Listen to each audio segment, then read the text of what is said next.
चलिए तो आज हम अपना शुरू करते हैं रसायन विज्ञान का पाठ 1 रासायनिक अभिक्रिया एवं समीकरण। तो चूंकि मैंने दोस्तों पिछली वाली वीडियो में बता दिया था कि संयोजकता आप कैसे निकालते हैं, तो आपको उम्मीद है कि आपको संयोजकता निकालना आ गया होगा। तो चलिए अब हम अपने चैप्टर की तरफ बढ़ते हैं। तो उसमें पहला टॉपिक आता है परिवर्तन। परिवर्तन क्या होता है, तो आज हम यही जानेंगे कि परिवर्तन क्या होता है। चेंज, तो परिवर्तन वही होता है ना कि जैसे एक चीज़ है तो उसका दूसरा चीज़ में जब बदल देंगे ना तो वही उसका परिवर्तन हो जाएगा।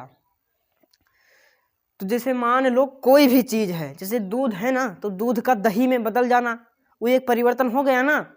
तो उसी तरह हर चीज़ में परिवर्तन होता है, क्योंकि यह प्रकृति का नियम है कि पल प्रतिपल हर चीज़ में कोई ना कोई परिवर्तन आता है। कि प्रकृति के नियम के अनुसार कोई भी चीज़ है तो उसमें हमेशा प्रतिबिंब परिवर्तन चलता ही रहता है, कोई भी चीज़ है। तो इसी को वैज्ञानिकों ने दो चीज़ में बांटा गया है, एक भौतिक परिवर्तन और एक रासायनिक परिवर्तन। चलिए मैं लिखे दे रहा हूँ, भौतिक परिवर्तन,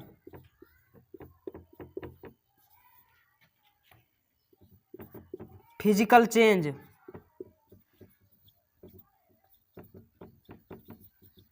और दूसरा आता है रासायनिक परिवर्तन।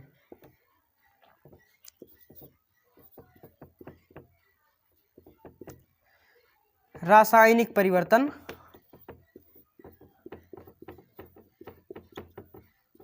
Chemical change.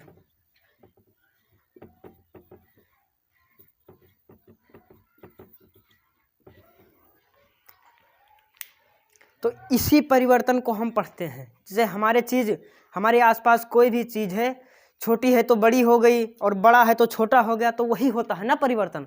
जैसे एक चीज़ है तो उसको अगर जब हम दूसरे में बदल देंगे ना तो वही होगा ना परिवर्तन। ठीक है, इतना समझ में आ गया ना। तो हम चलिए आगे बढ़ते हैं।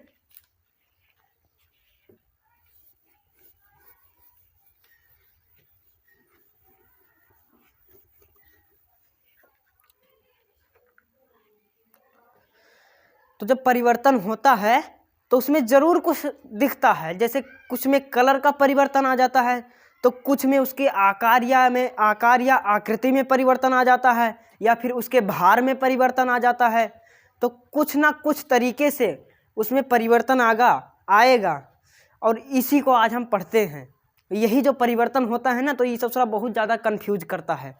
आजकल का जो बच्चा लोग होता है ना, बगलोल स्टूडेंट होता है ना, वो ससुरा यही इतना नहीं जान पाता है कि चेंजिंग होता क्या है।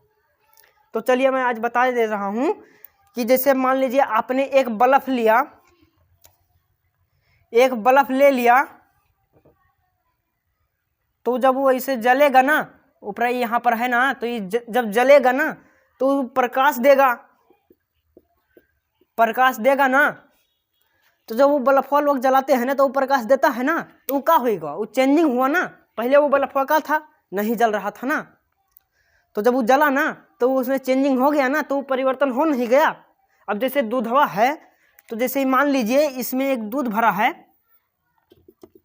इसमें दूध है, तो जब इसको दही बनाया गया ना तो उसमें वो चेंजिंग हुआ ना, चेंजिंग हो गया ना। इसमें ये समझ लो ये दूध है इसमें, और इसमें दही हो गया, तो ये चेंजिंग हुआ ना, दूध से दही बन गया ना, तो वो चेंजिंग हो गया ना।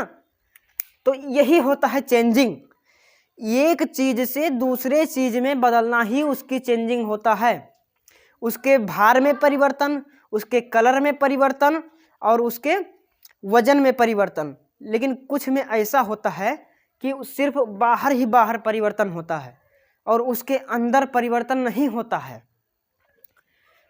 तो जैसे कुछ चीज़ें होती हैं कि कुछ में परिवर्तन करा के उसको वापस पा लिया जाता है, और कुछ में परिवर्तन करा के उनको वापस नहीं पाया जा सकता है, वो उतने पर ही रहते हैं।